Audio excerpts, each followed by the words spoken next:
Ça va faire des banderoles avec des bombes pour faire le bar, le tissu pour taguer le tissu qui est sous le bar.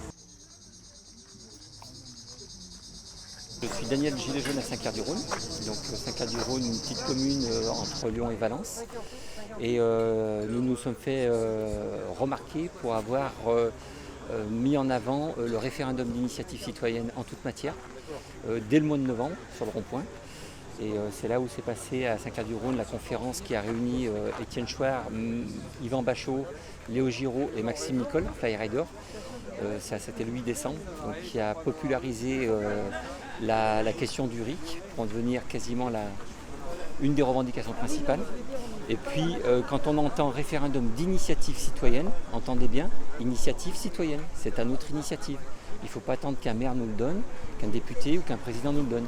Donc fort de ce constat, nous avons décidé nous-mêmes de déclencher un référendum d'initiative citoyenne.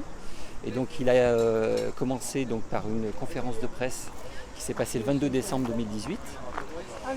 Donc on a annoncé à la presse locale que nous allions faire ce référendum qui s'est déroulé les 11, 12, 13 janvier. Et il portait sur une question qui était d'actualité. Êtes-vous favorable à l'instauration du RIC, référendum initiative citoyenne en toute matière? Oui, non ou blanc. Alors dans un premier temps, nous avons interrogé un bureau de vote de la commune qui comprenait 3 bureaux de vote au total. Donc la commune a 3100 habitants inscrits. Donc nous en avons interrogé 1000. Et sur ces 1000 habitants interrogés, 250 sont venus se déplacer, exprimer leurs souhaits. C'est écriture de RIC. Il y a ce dessin que vous pouvez filmer. C'est un jeu qui... Une sorte de jeu de loi. Le jeu de loi, exactement, qui fonctionne de la sorte. Voilà. Comment là, le départ, c'est au moment où vous vous réveillez un matin et vous avez une super idée pour changer la loi. Et ça finit au moment où votre référendum a été triomphant et mis en place. Et en fait, on analyse toutes les étapes et on va essayer, chaque groupe essaye de décortiquer comment faire en sorte que les étapes permettent au dispositif d'être vertueux et intéressant. On est dans une liste qui s'appelle MIC, Mouvement pour les initiatives citoyennes. Clara était deuxième sur la liste et moi j'étais porte-parole, qui défendait le RIC.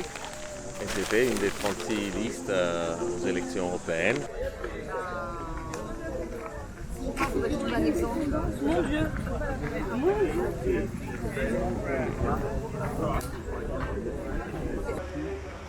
Ça permet de faire toute net. Vous voyez ce que je veux dire? Et là, par exemple, c'est un net, et du coup, je viens faire ça, et pour le...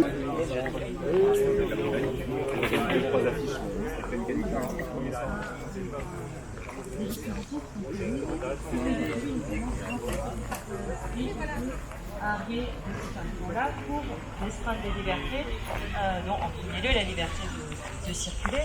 Quand vous êtes placé en garde à vue, donc on vous dit que vous avez le droit de voir un médecin, de voir un avocat, de faire prévenir vos proches, et on doit vous signifier que vous avez le droit de garder le silence.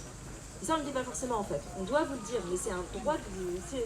Au même titre, on ne va pas vous reprocher de vouloir voir un médecin, quand bien même vous n'êtes pas malade, vous allez voir un médecin parce que ça va quand même prendre des mœurs, ça va tromper, mais c'est votre premier droit et celui de garder le silence.